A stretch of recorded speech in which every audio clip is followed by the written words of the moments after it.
Hey y'all, who dat and what is up? I am Jeff Nowak. This is Inside Black and Gold. I'm coming to you on a Monday. If it sounded like I had to think about that a little bit more than is normal, it's because I did. I keep forgetting what day of the week it is. All I know is that today I went out and watched day 11. It's 2 ones of Saints training camp practice. The days don't matter, but we do have an off day on Tuesday, which is tomorrow at the time that I record this. Probably won't post till late at night, so you'll probably listen to this on Tuesday if you do. But I just need you to understand that everything is melding together. I'm still in this hotel room because I haven't been able to find a good spot to set up with Wi-Fi, with everything, with good lighting. So I'm going to keep coming back here. I'm going to keep coming back here into this hotel room. If you're watching on YouTube, I am trying a different lighting setup here, trying to get some golden hour action going on. If any of you lighting folks understand that reference. But okay, we're going to get into it, and this is going to be an episode where I kind of set my baseline for where I'm at right now, heading into the preseason. This first segment, I want to hit a rundown of basically just the quick hits of stuff that's happened. I don't want to give you a full recap of everyday practice. I think that gets a little stale, and there's plenty of that out there, right? We post a regular practice video on YouTube. Deuce McAllister, Mike Haas breakdown every single day. So you can check that out. If you want to go listen to WWL Radio, Deuce McAllister, myself, and Mike Haas, we're doing regular hits. So that's a good place for you to get kind of the daily rundown. I think this podcast, I want to make it a little bit more broad strokes and kind of dive into concepts, ideas. Today, I want to break down my initial 53-man roster heading, I say initial, but it's like my third, right? I've updated it heading into the first preseason game. And I think that's important because I want to set a baseline of where I'm at so that when I change things, which things will change, it means something. And there's an idea of like, okay, this guy has earned a spot. This guy has lost a spot, right? So we've done this before. If you listen to this podcast, we've done it before. It's going to be the same general idea, but I think that's just a good way. I'm going to go through each position on the roster, and I'll have notes from what I've seen so far at camp. So it's not that I'm not going to talk about what I've seen out there at camp. It's just that that's how I'm going to format it. This segment, I want to get into a little bit of news, and it's impossible to talk about camp so far without talking about soft tissue injuries. And I'm gonna flash up some highlights to my right here so you can get some pictures along with the video. I got to thank Mike Haas for taking all of this footage. He's been great at getting it. He's got a much nicer camera than I do, so it looks a lot better. So we'll go from there. But let's just dive into the injuries as they are right now. And they are extensive. I'm going to give you the full list. I'm just going to run through all the players who are not at practice today. Safety Ugo Amadi is dealing with a groin injury. Quarterback Jake Haener, we knew he was going to be out. He got a procedure done on his face to remedy skin cancer that he's been dealing with. We knew he was going to be out. Sounds like it went well. He posted on Instagram back to work. So I think the plan is for him to be back out there on Wednesday. Obviously, not being there today meant Spencer Rattler got a heck ton of reps. So we'll talk about that in a bit. But continuing down that list, and I'm doing them in numerical order. Wide receiver Equinemius St. Brown dealing with a hamstring. Wide receiver Bub Means dealing with a shin injury. Both of those guys have been out 3+ days. Linebacker Pete Warner dealing with a shoulder injury. Wide receiver Rashid Shaheed is dealing with a hamstring injury. Dennis Allen said it is kind of a precautionary situation, but multiple days missed, so you have to take that seriously. Cornerback Marshawn Lattimore has missed several days of practice with a hip injury, hip flexor to be specific. Running back Kendre Miller has missed basically all of camp to this point with a hamstring injury. Cornerback Paulson Adebo, he tried to give it a go on Sunday with a groin injury, didn't get through practice, missed today with the same injury. That's concerning. Linebacker Jalen Ford, we never actually got an answer on what his injury is, but he has missed multiple days. Did see him out working out to the side today, so it looks like he's getting close to coming back, but he has missed multiple days with an injury. Linebacker Demario Davis has now missed multiple days with a hamstring injury of his own. Left guard Nick Saltaveri dealing with a calf injury. He's missed multiple days. Offensive lineman Chandler Brewer missed today with a triceps injury. Trajan Jeffcoat has missed a good bit of time. He suffered a dislocated elbow early in camp. So he's missed multiple days. Alvin Kamara, not injured, but he didn't participate today. He's got a rest day. So that's a positive thing. But man, it's been a rough go. And if your idea was, hey, we're going to be able to go out to California with less heat, right? Without these terrible conditions raining down on you every day, and get quality work in and not constantly be dealing with soft tissue injuries, that did not come true. That did not happen. We are dealing with a ton of them. What I will say is positive is there hasn't been a ton of impact injuries. You haven't lost guys to ACL tears, stuff like that. So, I mean, other than guys who you lost prior to camp, right, with Tano Passanio, Nephi Sewell, whose injury goes back to last season, obviously Juwan Johnson with the foot surgery. So I guess that's a positive, that we haven't seen a ton of guys disappear. We did see offensive lineman Justin Herron head to IR. We did see Tommy Hudson, a tight end, head to IR with a hamstring issue. And we saw Jermaine Jackson, that's the latest update in terms of a roster spot. He is now on IR, and he's been replaced by a tight end, Kevin Rader, and another tight end's been signed, Mason Fairchild. So it's a thing. And this is what DA had to say about those injuries, and about like the idea of like, hey, were you expecting this to be less of an issue at camp? Being out here and having as many injuries as you guys do right now, has that been maybe slightly disappointing or anything like that? Well, look, it's more than what I would like, certainly. But I also think this. I also think that, you know, at some point you got to build some callus for the regular season. And some of this is the price of doing business, and we're going to do everything we can to try to avoid injuries as much as we possibly can, and yet that's the game that we play. And we're going to push them hard, and our guys are responding, and they're doing well in that regard. So there'll be a point where I feel like we're going to need to, you know, back off just a little bit, try to get them back a little bit, but I don't think we're at that spot yet. So yeah, no need to harp on that any more than we have. It's a thing. You're managing it. But keep in mind, as we talk about some of the reps, some of the team reps, stuff like that, you're talking about an offense going against a defense without both starting linebackers in Pete Werner and Mario Davis, both starting corners in Marshawn Lattimore and Paulson Adebo, right? And that's significant. The good news, Peyton Turner missed Sunday with a toe injury, but he did return today. So there was some concern when he initially went out that maybe that was a recurrence of last year's toe injury and it was a significant injury. He was able to get back out there today. So you would assume he's avoided any ligament tears, stuff like that. He didn't participate in team drills, but okay, that's it. I'm done with injury talk. It's a problem, but you're working through it. We are still a week away from the first preseason game. A lot of these guys who missed action wouldn't have played in that preseason game anyway. So I don't know. I think this is a lot of being precautionary with these injuries, especially with the veteran players. And you're going to go from there, but still not happy. We did get the first depth chart released today from the Saints ahead of the preseason game. There's several takeaways that I want to get into from that, but I'm going to save that for the second episode this week. I'm hoping to do a live episode with Steve Geller on here so we can kind of break it down. I'm going through the entire roster. I don't also want to break down kind of a tedious depth chart, but there were a few things to note, right? It kind of stayed static. One thing that stood out to me, and one thing that has become pretty clear, is Jordan Howden is kind of climbing up that safety depth chart. He was listed as the starting strong safety. So if you're wondering how that safety situation is going to play out, you've got that. We'll save the rest of that for the next episode.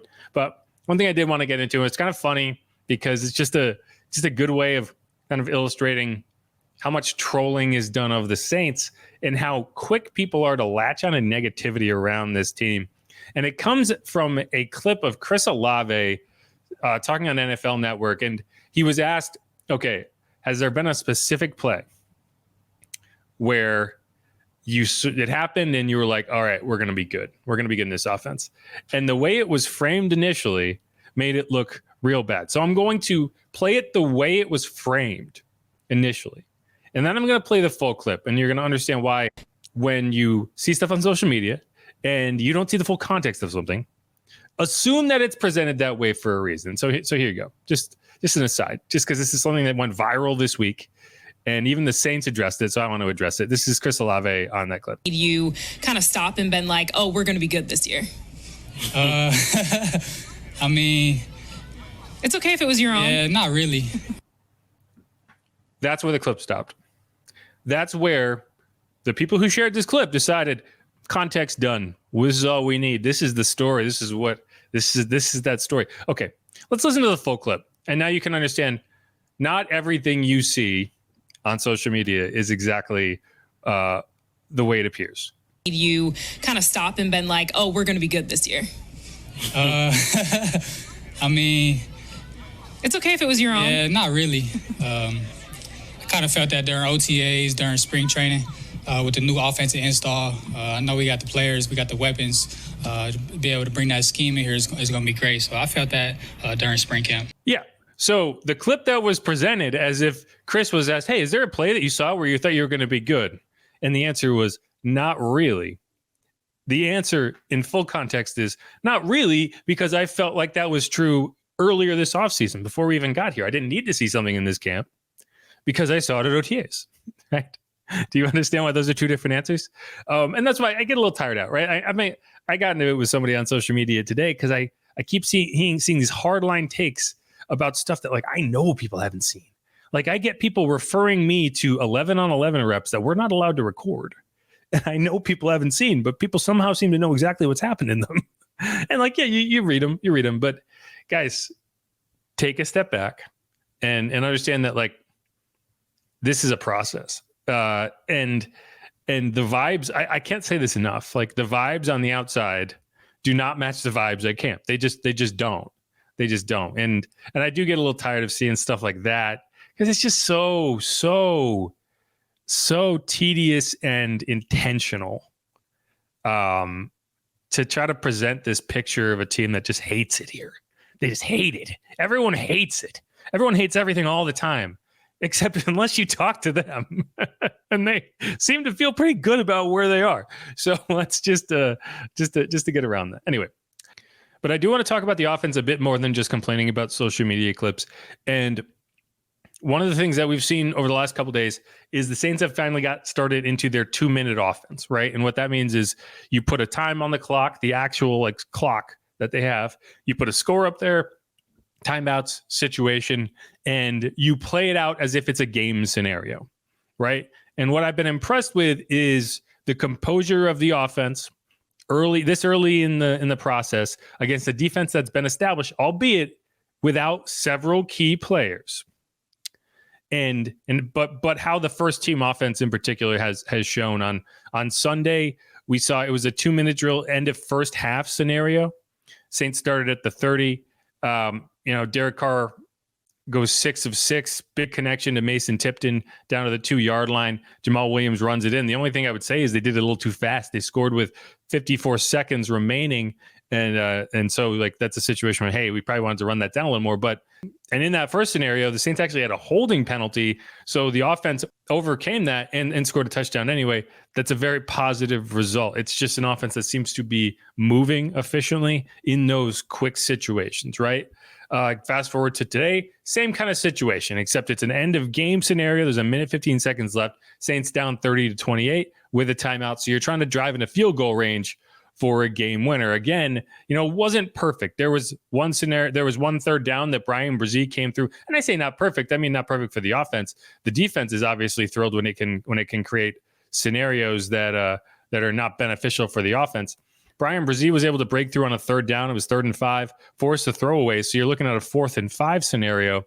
And the offense calmly goes out there, hits Chris Olave on a slant for about 20 yards, gets to the 30-yard line. Blake Grupe knocks it through from 48 yards. You get it. Spencer Rattler, on day one with the twos, I would say didn't necessarily look great. I mean, he made a few nice throws, but it was kind of a frazzled scenario, right? Like you're in a situation where the clock is running and you're dumping it off in the middle of the field. Time ends up running out because you're in 4th down scenario and they don't get a field goal attempt. Well, fast forward to today, Spencer, the only other quarterback out there. So he's taken rep after rep after rep. I think I counted 46 total reps today that Spencer Rattler took. Several of those were obviously in the 2-minute situation, drove them downfield, got into field goal range, navigated pressure, navigated the situation well. The only issue is Blake Grupe clanked it off the uprights from 46. So I think we've seen some really positive signs. I think we saw Spencer get into the action today and really take advantage of his opportunity. Jake Haener should be back out there on Wednesday, but you hear a lot about Spencer Rattler. You're going to hear a lot of the positives. You're not going to hear as many of the negatives, mainly because, I'm not going to be hard on a rookie in this situation. I'm looking for the positives from a rookie, and I'm going to be a little harder on Derek Carr, right? Whereas, and I think that's where people get confused of like, why? Well, I'm not hearing any negatives whatsoever about a rookie quarterback, and it's because you're trying to set the baseline. And we're going to find out. We're going to talk a little bit more about what Dennis Allen said about kind of the backup quarterback position when we get into the roster breakdown part of this podcast. But that's where we're going to learn a lot, right? I think there's only so much you can learn in practice. There's only so much you can learn going against the same defense, going against a defense that's not going to hit you, right? Like there was one throw today, probably Spencer's best throw of the day. If you ask Colin Saunders, that's sack. He's not getting that ball off. Right? Because he's getting chased down. It was a great throw under pressure on the run, but do you get that throw off in a game? That's a question. And so you kind of have to balance that. Derek Carr had a situation like that the other day. Probably his best throw I've seen in a Saints uniform. Came under duress. I think it was Isaiah Foskey who was chasing him down. I think Isaiah would have wanted that to be a sack. You'll never know because he's not allowed to hit him. But he did hit Chris Olave, who beat the coverage. I think it was... I can't recall who. I think it was Rod Teamer and maybe Shamar John Charles, who he beat downfield. Derek drops it into a bucket. It would have been a 50-yard plus touchdown pass. Those are just the situations where you kind of look at the positives and you say, okay, the defense did well. The pass rush did well. They forced kind of a scramble and a very difficult throw. And Derek Carr did well, right? Like Derek Carr doesn't control the protection in the sense that, Isaiah Foskey won. He still made the play. So it is a situation where you're trying to weigh, okay, the offense won and the defense won. So where do you leave that? But in general, I've been happy with what I've seen. Spencer Rattler has been a lot of fun. It was cool to see him get that extended run today. There was one set that I saw him take 10 reps in a row. And if you've ever watched one of these practices, if you've ever been to a Saints joint practice, you understand that's a lot of reps, right? Like even on a standard drive, like a 10-play drive is a lot. And so, it's good. I think this obviously, you don't want to see Jake miss time for anything in terms of, health. And this is a situation that he's dealing with. And I think he's handled pretty well in his own right. But I think this was an opportunity for Spencer to get some extended run and, no interceptions, no terrible decisions. Again, I think he navigated the pressure well. He seems very poised. Like he seems ahead of the curve for a rookie. Now, does that mean you want to throw him in as the backup quarterback? We'll find out. And I think we're going to learn more when we hit the preseason. A couple more guys I'll note. DeMarco Jackson, Anthony Orji. I don't like seeing Demario Davis. I don't like seeing a 36-year-old, 35-year-old guy going down with a hamstring injury, a soft tissue injury for the second consecutive preseason. As you kind of navigate that, if that injury lingers, who are you looking to, right? If Pete Werner's shoulder injury lingers, who are you looking to? And suddenly that Willie Gay signing really makes you feel a lot better about the situation because you know that you can move him around. You can put him at all three spots. I still think you kind of want him to be your Sam linebacker, kind of a stand-up rusher. And that's what we've seen so far. But I do think you feel a lot more comfortable knowing that he is there, knowing that you have a veteran. But we've also seen Anthony Orji and DeMarco Jackson really step forward, particularly Anthony Orji, who has played all three linebacker spots. This is one of the best athletes I have ever seen. Like in terms of just what he is able to do physically. Now, I don't know if that necessarily flashed last year. I don't think you saw it as much as you probably hoped you would have seen it if you were the coaching staff. But he does seem to be playing a lot faster this year. He seems to be trusting himself a lot more. I think he did a lot of work, he said, on kind of his mental state in terms of how he approaches the game. And I think you're seeing that. You're seeing a much more confident player. DeMarco Jackson's a guy who's been here for several years. So, he's a guy you trust in special teams and also a guy who, you'd like to see step into the defense, the regular defense more. And he's been working at the mic. So I think there's a scenario where you end up going with those two guys and you feel okay about it. You don't want to replace DeMario. You don't want to be without DeMario.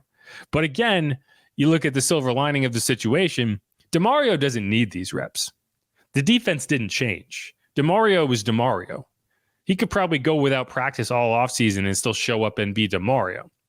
But if you end up needing to get significant reps out of a guy like Anthony Orji, out of a guy like DeMarco Jackson, we're going to be looking back at these practices and saying, well, okay, thankfully they got up to speed then. And we'll go from there. Hopefully we're not talking about this in a couple of weeks. And hopefully you get the first team defense out there looking like what the first team defense is supposed to look like. Because right now it doesn't. Right now I feel good about the pass rush, but I'm very concerned about the health of the defensive backfield and the health of the linebacker core. But we will go from there. That's it. I'm going to wrap this segment up. We're going to come back. We're going to start talking about the defensive depth chart, the initial 53-man roster. I'm going to break it down by who's getting who's sticking around and who's getting cut. As always, going to kind of break it down. And I'll kind of list the players who I think have a chance to change their stock a little bit with the preseason and with good performances in these preseason games. But let's get into it without further ado. Hit a break here. Who dat? This is Inside Black and Gold. If you haven't subscribed yet, please do that. Hit me up on Twitter at Jeff_Nowak. We're out here at practice every day. It's a grind. I know, obviously, this is not the most difficult job in the world, but I do appreciate everyone who follows, everyone who chimes in. I know it's frustrating that y'all can't be out here, fans can't be out here watching the practices, so I do want to try to get you everything that you're looking for. So let me know if there's any content that you'd like to see, any topics you'd like us to cover here on the podcast or just in general on the field, and I'll do what I can. But otherwise, who dat? Stick around. We'll be right back.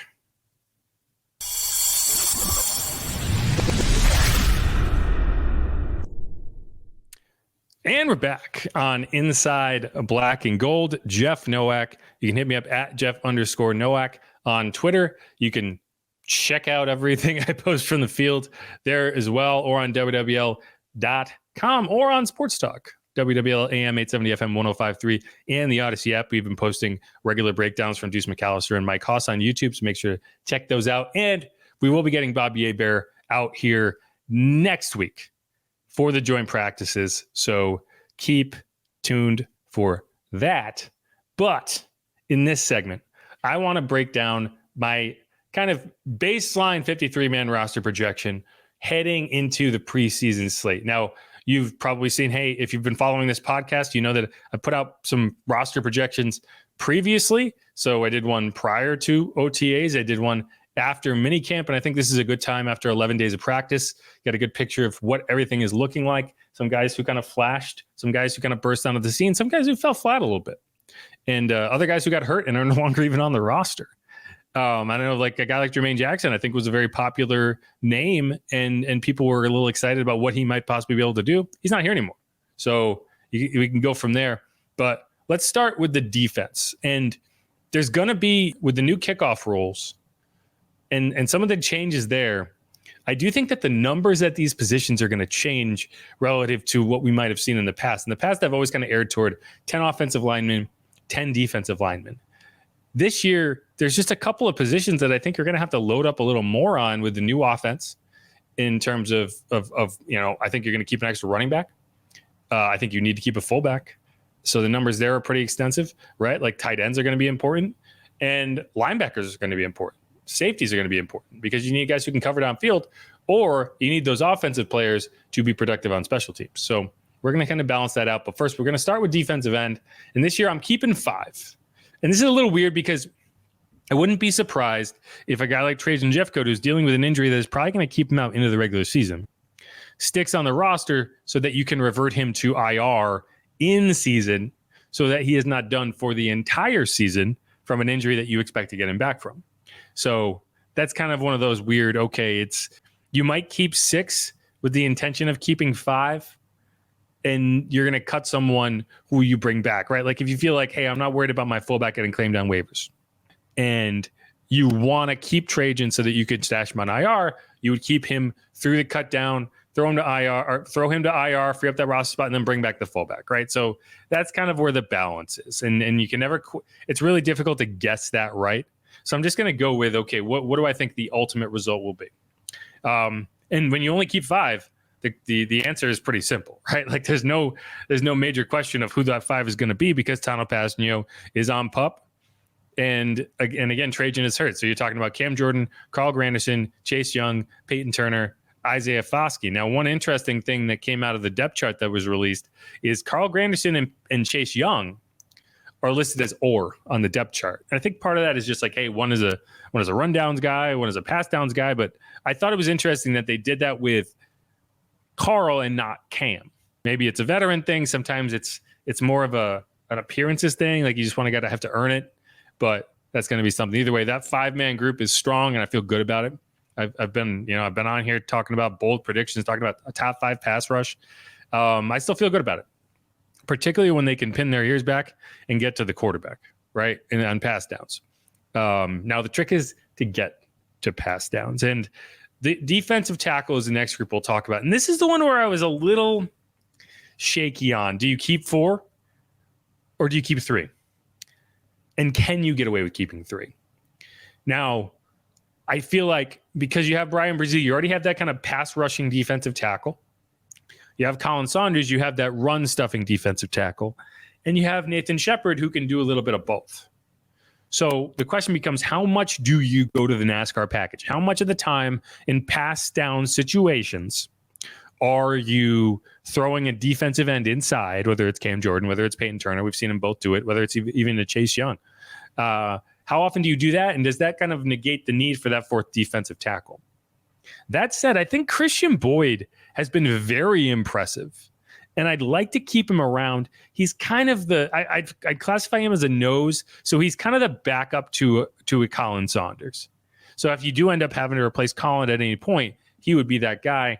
And, I ended up, when I went through the full depth chart, when I went through the roster projection, I always kind of just go down the list, keep the players I feel like I definitely want to keep, and then add it up. And I ended up getting to it with 52 players.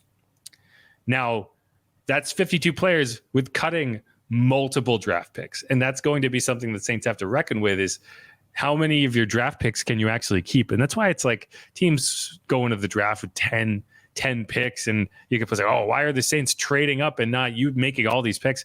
A lot of times you end up cutting your own 7th round picks, and no one wants to do that. That doesn't make you look good. That doesn't make your scouts like you, because they took their time and scouted these guys, and you cut them and you try to stash them on the practice squad. So when I came through with 52 players, that gave me the opportunity to save one of the draft picks that I was cutting. And Christian Boyd was on that list. I originally had 3 defensive tackles because, again, I don't think you necessarily have to keep 4. And when I went through it and I said, okay, which of these draft picks am I going to save? And we're going to talk about a couple more of them as we go, obviously. It was Christian Boyd that I ended up saving. And I feel good about it. And I think we'll see him out there in the preseason. We'll see him making plays, and we'll go from there. Moving on. So that's 5 defensive ends, 4 defensive tackles. I'm keeping 5 linebackers. This was a tough position for me. A lot came down to health. And a lot came down to the guys I have seen out there making plays. And right, obviously you're keeping Demario Davis, Pete Werner, Willie Gay, no question. Beyond that, I think you got to figure it out. And so for now, I'm keeping Anthony Orji, a guy that I've been impressed with, and DeMarco Jackson, a guy who has been here for multiple years. We know he can contribute on special teams, and we know he can play the mic. But if you only keep 5, that's it.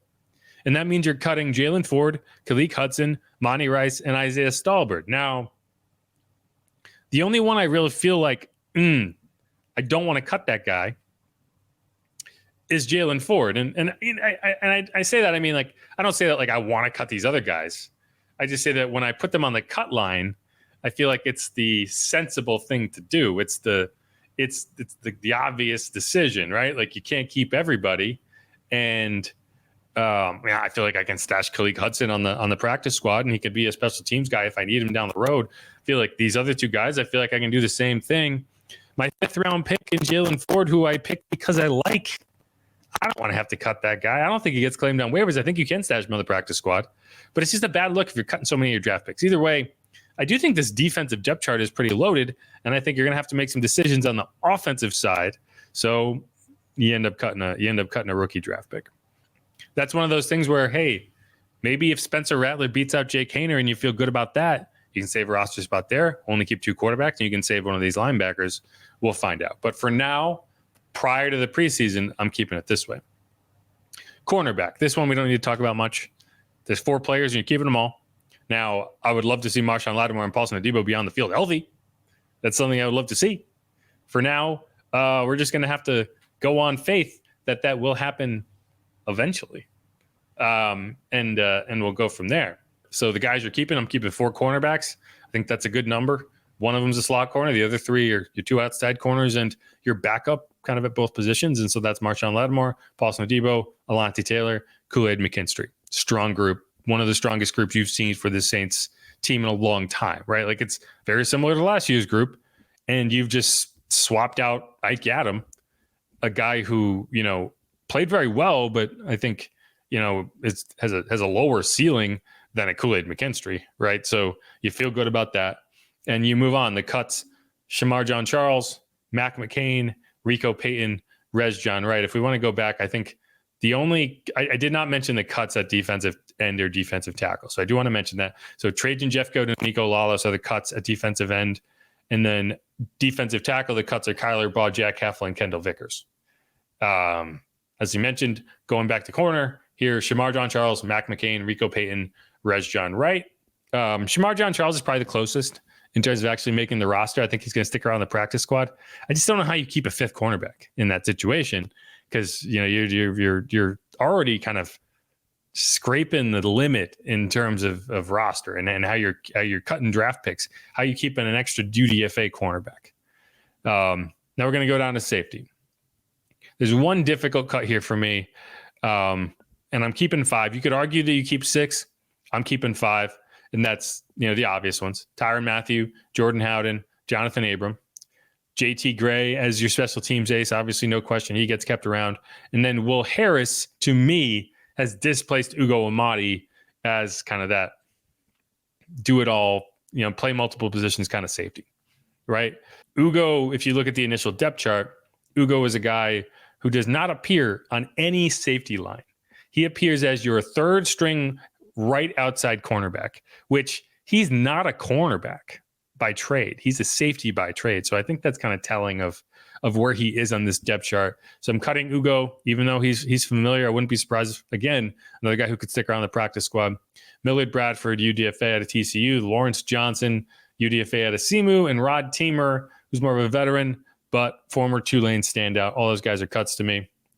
And then we're talking specialists. You're looking at Blake Grupe, Lou Hedley, Zach Wood. Now, I do think, and I've been pretty loud about this, that I think Blake Grupe wins that job. I still think Blake Grupe wins that job. But that competition has been a lot closer than I kind of expected it to be going into camp, right? And that's because I think Blake has been a little inconsistent. And Dennis Allen said that today, right? He said it's been a good competition, and both guys have been a little more inconsistent than you'd hope. And the last 2 days, Sunday and Monday, have been a perfect distillation of that. Like, so both Charlie Smith. So Charlie Smith kicked on Sunday. It was a day that he knocked through a 62-yard kick with room to spare, I might add, but also missed a PAT length kick during drills, and then missed a PAT after the first team offense's scoring drive. So that's some inconsistency there. Fast forward to Monday, right? And you saw Blake Grupe. Guess what he did? He missed a PAT length kick, but then knocked through a 61-yarder. Now, I wouldn't say it had as much room to spare as Charlie's, but it was still a really impressive kick. He even managed to land it in a bin behind the goalposts. Then go to team. I mentioned this in the first segment. You go to the second team drills, and wouldn't you know it, who's missing a kick that would have won a game from 46 yards, which is a distance that you cannot miss, and that was Blake Grupe. So there's been some questions, right? There's been some issues with both sides. I think I'm still going to go with Blake. I'm still going to lean on Blake, but if that inconsistency doesn't kind of balance itself out, maybe you do end up going with the rookie. I don't know. I still don't like it. I don't like the idea of going with the rookie if I don't have to, but we'll see. But that's obviously that situation. And the cut, and there's only one cut, is Matthew Hayball, the punter, who I think has looked solid. But again, I just think it's a situation where if you don't have to go with the rookie, don't go with the rookie. Charlie Smith isn't a cut. And that's important in this conversation because he is the international pathway player. If you look at the roster right now, he's listed in that international spot, and you don't have to move him out of there. You don't even have to cut him. You can just keep him in that spot all year long, and that is essentially a free practice squad spot that only an international player can fill. So I think it's a scenario to me where even if you are a little concerned about Blake and some inconsistency, you have Charlie. So there's no harm in starting the season with Blake, and if he just doesn't hack it, you have Charlie there, and you can move him in if you feel like that's your best option. Now, again, keep in mind, this is a guy who has never kicked in an NFL stadium. He's never kicked with fans. He's never kicked under the lights. These practice settings are like the highest stress kicks he's ever had. So before you start saying, hey, I don't trust Blake in a game-winning scenario, you don't think there'll be stress on Charlie? So we'll go from there. But all right, let's wrap up that segment. That was the defense. That was the 53-man roster projection for the defensive side of the ball. 3 specialists, 5 safeties, 4 cornerbacks, 5 linebackers, 4 defensive tackles, and 5 defensive ends. So it's 28 players. That means we got 25 roster spots to fill on the offensive side of the ball. Let's get to it. This is Inside Black and Gold. I am Jeff Nowak. Make sure you hit that subscribe button if you haven't yet, right? If you've gotten to this point and you haven't hit the subscribe button, something is wrong. What's wrong? What did I do? Are you hate watching? If you hate watch this frequently, come on. If you're hate watching for 40 minutes, just subscribe. Why not? But all right. Who dat? We'll be right back.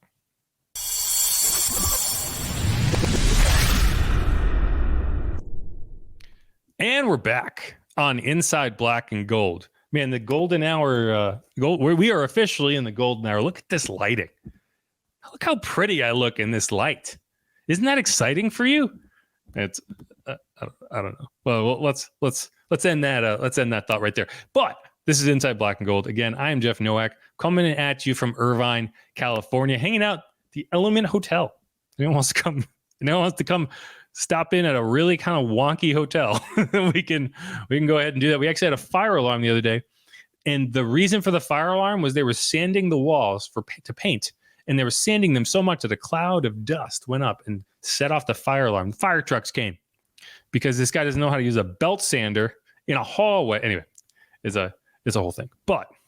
And the funny thing is, like, they locked all the doors. We couldn't even. It was the opposite of what would feel safe in a fire situation. But we will. That's neither here nor there. This is a podcast about the Saints, and we'll be talking about the Saints specifically, the Saints offense. And we're going to start with the quarterback position, as we always do when we talk about the offense.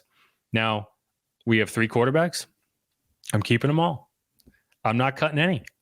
And that's particularly sensible to do right now prior to the preseason games, because as we all should have expected, the preseason is going to be a major determining factor in whether either of these guys can be a backup quarterback, right? Like, you know, and DA basically said that today. Let's just hear that clip from him right quick. Starter, how do you kind of feel about just Jake and Spencer, and kind of through that lens? Well, I think we got to let these preseason games play it out.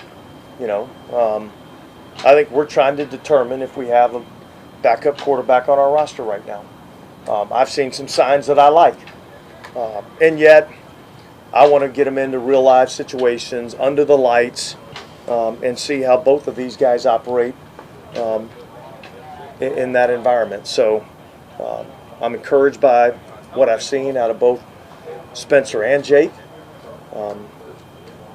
and yet, you know, we haven't made any decisions there, and I want to see what they operate like under the lights. Dennis, I've seen you make a similar comment like that the other day with these young backups. I mean, we've seen some teams around the league. You guys saw Tyson Higgins last year, a rookie Bears. I think Jake Luton got that. I mean, do you have a philosophy on the backup quarterback as you have to meet a certain threshold? You don't want to see young guys sinking or swimming in that role? No, I wouldn't say that. I would say I'm going to give these young guys every opportunity to prove that they're deserving of that role, you know, and that comes through what you do out here on the practice field and what they're going to do when they get into preseason games. And so I don't think I've ever shied away from playing young players, and yet they've got to earn it, you know, and so that's kind of where we're at. Yeah, DA said that, and I saw a lot. I tweeted it, and there's a lot of reaction like blah, blah, blah, blah, blah. Yeah, and like, oh, this doesn't make sense. What do you mean you don't have a backup quarterback on the roster? That's just general coach speak of like, one of these guys has to go out there and earn that job, and there is a scenario where neither of them goes out and earns that job. If both of these guys go out there and fall flat on their face, the solution won't be, well, pick the least bad one. The solution will be, we got to go find ourselves a backup quarterback. Let's go get Nate Peterman back, right? He's still out there. I expect Nate to land on the practice squad personally. I think there's kind of a handshake agreement of like, we want to get these young guys more reps, so we're going to cut you loose. We're going to bring you back on the practice squad. Anyway. So we'll see. Like, that's not an issue that DA's out there saying that, right? We talked to Spencer Rattler today. I think his approach is good. We talked to Jake Haener last week. I think his approach is good, and we'll see how it goes. Right now, I'm still slotting Jake Haener ahead of Spencer Rattler. He's just looked a little more poised in these practices. Now, that will mean nothing if Spencer goes out there and balls out in the preseason game and Jake doesn't, right? If they both ball out, then you're going to have to make a determination. The initial depth chart they sent out had Jake ahead of Spencer. I recommend not reading too much into that, but I do think it's the indicator that Jake's going to get the first team reps. Now, I don't think you're going to see Derek Carr. So when you say first team reps, I think Jake's going to be the one who starts the game. And I think that's what that depth chart is telling you. Now, that's probably going to switch, right? I would bet that you see Jake start this game and you see Spencer likely the first guy off the bench after Derek in game 2, because I expect you would have Derek play in game 2, but maybe not, right? Because you're going to have the joint practices. So you're going to have to figure it out whether if Derek gets a ton of reps against the 49ers and you're like, hey, we're just going to, we feel like we've got enough work out of it. You'll see. I do think that with the new offense, you do want to get some reps for the quarterback. But we'll find out maybe in that third game, because you don't have that. You have that week off afterwards, so it's not like you worry about rest. We'll find out. But either way, I think Spencer's gonna come on. I think you would flip it in game 2, however you set that up. So if Jake starts this game and Derek doesn't play, or if Derek does play and Jake comes in after, and then you would have Spencer with the third team, I think you would in game 2 flip that, and you would have Spencer come in before Jake. And then that third game, who knows? Maybe that third game you've already made a decision and you're just getting your backup quarterback all the reps because you want to get him ready. Either way, I'm keeping all 3 and I feel okay about it. Like, I don't think I need to make a determination right now. I felt the whole time like you're keeping 3 quarterbacks if Jake Haener is your backup quarterback, because I'm not cutting Spencer. There's really nothing Spencer could do for me to cut him in his rookie season, because that's the whole point of a rookie season, is to develop and get better. Like, you drafted a 5th round rookie, him not being ready to be the backup as a rookie is not something that's going to have you cut him, right? Now, that is not true, in my opinion. If Spencer wins the backup job, I think you probably say goodbye to Jake, or at the very least, try to get him to the practice squad. I wouldn't be surprised. Quarterbacks, we talk about waivers a lot. We talk about being able to get a guy to the practice squad.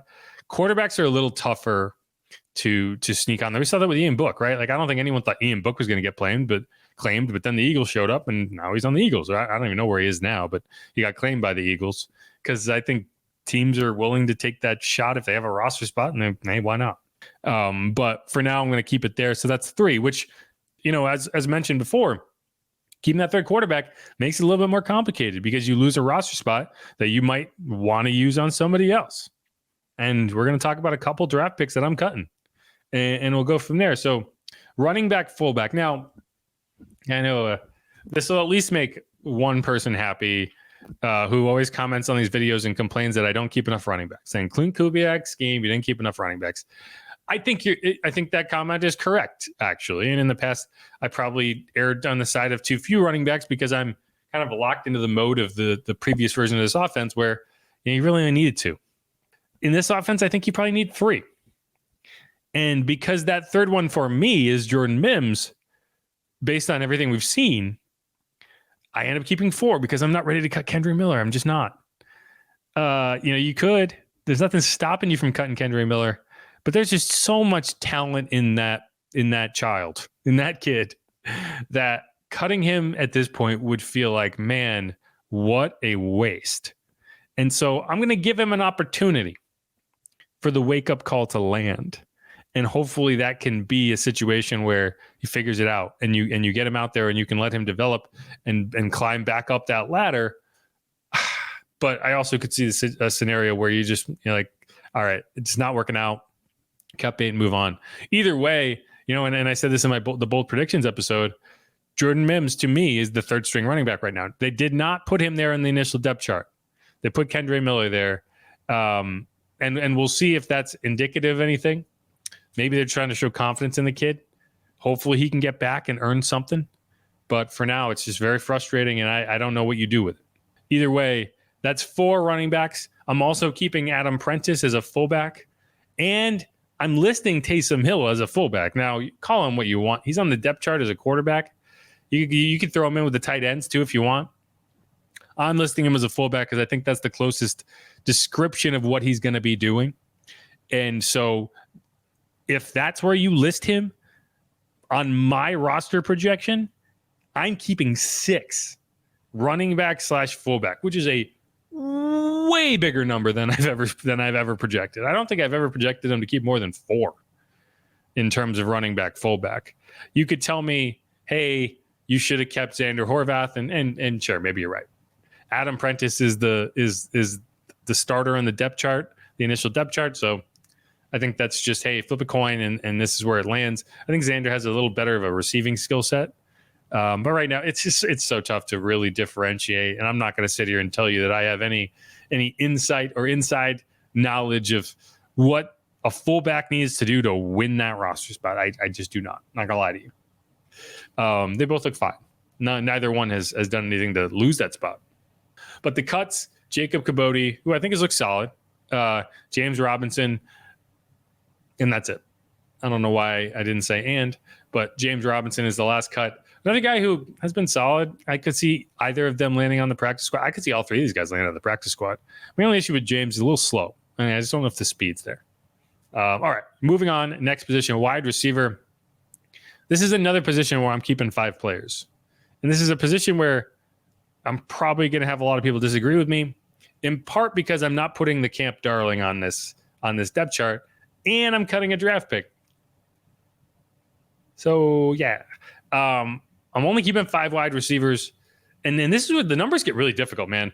Like, when you're trying to keep an extra linebacker, you're trying to keep an extra running back, you're trying to keep whatever, you're keeping three quarterbacks. You got to make decisions somewhere. And right here, this is a tough one because I'm keeping, obviously, Chris Olave, Rashid G. Those are my 1, my 2. Cedric Wilson, who to me is the wide receiver 3 right now. And he's made some nice plays in camp. We haven't talked about him a lot, but he has flashed a couple times. Like, he has been a very useful player for them, even as we spend so much time talking about Chris Olave and Rashid G. Beyond him, I'm keeping Stanley Morgan as a special teams ace and as a guy who has actually done a lot more in the offense than I necessarily anticipated he might do. Like, he's been targeted a good bit, and that includes first team reps. That includes throws from Derek Carr, right? So I think that there is something to like there, and with that special team skill set, it just makes sense. Now we'll see if that pans out in the preseason games, but there have been some gunner reps, some jammer reps. I'm just like, man, I get it. I get why this guy has stuck around as a special teams ace. 5th wide receiver spot, and you could make arguments for several different players here, right? I'm going with A.T. Perry, and you might say why, and I understand that. This time last year, we were having the same conversation about A.T. Perry, and then the preseason game started, and we saw a different guy. We just did. We saw a different guy, and I do think there's some question about how he's picking up the offense, the confidence level there. I think we've seen a little bit more from him over the last week. And I think it's entirely possible he goes out there and he shows us, oh, that's why you changed your opinion of him last year. That's why he became, as the season went on, a more integral part of the offense. That's why he caught all those touchdowns at the end of the year. And we'll find out. That said, he could fall flat on his face, and I would be just fine moving this spot down. The question is, okay, are you keeping Mason Tipton? Are you keeping the camp darling? Are you keeping Bub Means, your rookie draft pick, who has been hurt and really hasn't been on the field? And when he has been on the field, I wouldn't say has really done a ton to stand out. I don't know. But the reason I go with A.T. Perry, the reason I lean A.T. Perry, and honestly, the reason I might lean Bub over Mason if he gets healthy and contributes is the build of your top two receivers. Because Chris Olave and Rashid Shaheed, two sleight of frame guys, wouldn't call them plus blockers. I would call them guys that aren't elite contested catch guys, right? They're not guys who I would expect to throw a jump ball to in terms of like an end zone fade and feel like I have the advantage here because I have the size. Like both those guys can leap, they can go up and get it, but there's some value in just being 6'6", right? And that's what I don't see on that depth chart in terms of Chris Olave, Rashid Shaheed, Cedric Wilson, Stanley Morgan. I don't have that big guy. I want a big guy. I want a red zone target. And I wouldn't say that this team has a great tight end red zone target. So that's why I'd lean toward AT, just because of what he can provide there. And Mason, I just think to some extent, really, I don't want to say redundant. Because that's not what it is. It's just that he does a lot of the same things that I would expect Chris Olave and Rashid Shaheed to do. And I think that he provides some really valuable insurance for those two guys. If I have to replace Chris, if I have to replace Rashid, I love the fact that I have Mason around. But do I need to keep him on the roster for that to happen? I don't think he's going to get claimed on waivers. I just don't. Every team in the NFL is going through this same thing of like, man, we got to cut this guy. We got to cut this guy. Like there's not that many teams out there who are just like, man, we only have 52 players that we like. We only have 51 players that we like. And if they are, they're just, I don't think they're a team that's looking at the Saints. So we'll see. But right now I have Mason on the cut line because I think I can get into the practice squad and I think I can use that elevation if I need to. And we'll see. Like, again, if any team was like super high on Mason Tipton, they could have drafted him, right? They could have taken him in the 7th round. Either way, I do, and don't take this as me saying I don't think what Mason has done is impressive. I think he's been excellent. I'm just saying if I'm keeping 5 wide receivers, I have a hard time putting Mason as number 5. If I'm keeping 6, throw him in there. And then we'll go from there. The other cuts, Equinemius St. Brown, who, I thought had a chance to fight his way onto this roster, but now with the missing so much time with a hamstring injury, that becomes difficult. Samson Nakua is the other one who I actually think like I've been pleasantly surprised with what he's been able to do. I think he's a big guy. I think he uses his body well. And I would love to keep him on the practice squad. I think he's a guy that has utility as a blocker, right? And, he's made some nice catches. He's played well in those one-on-ones, and we'll see. But I can't put him on the roster now. I think he's going to shine in the preseason, though. I think he's going to be, if I had to pick a player who, we're going to get into these preseason games, he's just going to make plays, and everyone's going to be like, man, I like this guy. I think it's going to be him. And he's going to get attention because of the name, because he's Puka Nakua's older brother. And so people are like, oh, we all know how to say his name. That's helpful.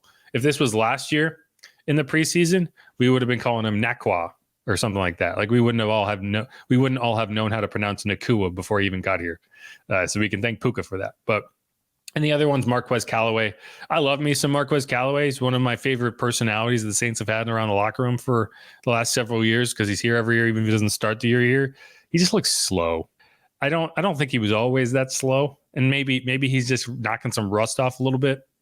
I just don't see him as a guy that can separate or really make a huge impact or be a returner. So I'm cutting him right now.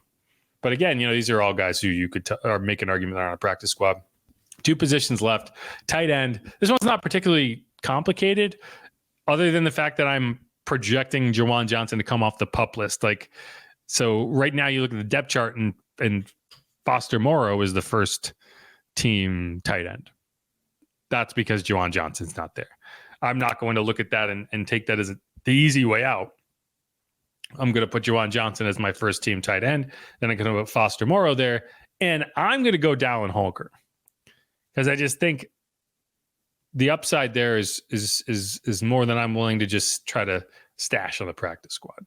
Michael Jacobson, interestingly enough, is listed ahead of Dallin on the depth chart, on that initial depth chart. We'll see how that goes because Michael has made plays. Like Michael has been impressive. I just think he's more of a developmental guy, and I like Dallin's skill set in the passing game. And I think that he's a guy that, like, you look at a Lucas Krull last year, right? Like, he had some really nice preseason action. He ended up going hanging out with Sean Payton. Like, I think it would be, I think tight end is a position that is a little tougher to stash because when you have a guy that proved himself as a pass catcher, you're going to have a little bit more difficult time keeping him around. But that's, you could go either way there. You could even convince me that if you consider Taysom Hill a tight end, that you don't necessarily need to keep all three of these guys, and you could get away with Juwan Johnson, Foster Moreau, and Taysom Hill and say, I have three tight ends, I don't need a fourth. And if that's the case, maybe you can keep an extra wide receiver. Maybe you keep an extra linebacker. I'm going to need one of these two guys, either Dallin or Michael Jacobson, to prove that I need to keep them on the roster. And so they're going to have a lot. If I'm going to make a list, I probably will make a list of players who have the most to prove in the preseason.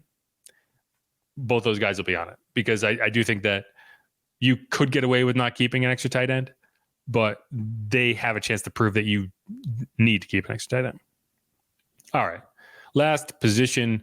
And this is another one that's tough only because I just do not see the depth that I want. And it's offensive line. I'm only keeping 9. A lot of times I would keep 10. I'm keeping 9 this year.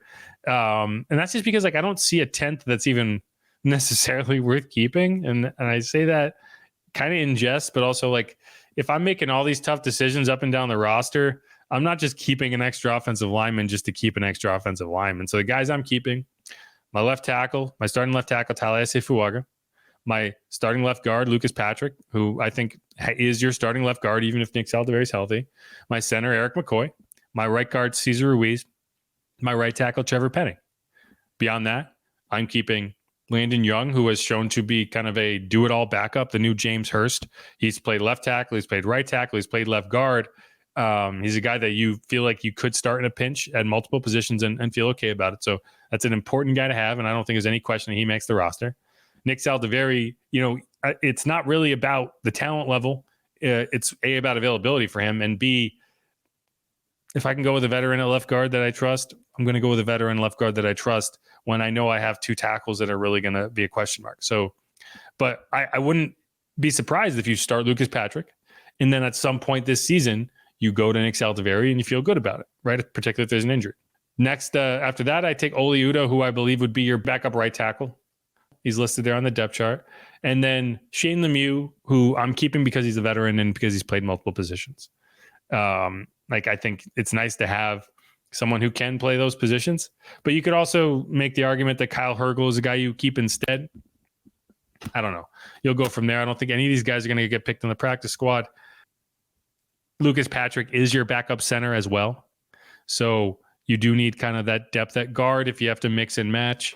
Thankfully, Eric McCoy, Cesar Ruiz have been pretty healthy. I mean, you haven't dealt with a ton of injuries at either of those positions, so you shouldn't feel like you desperately need a depth piece there because you're expecting, oh my gosh, how are they going to get through a season?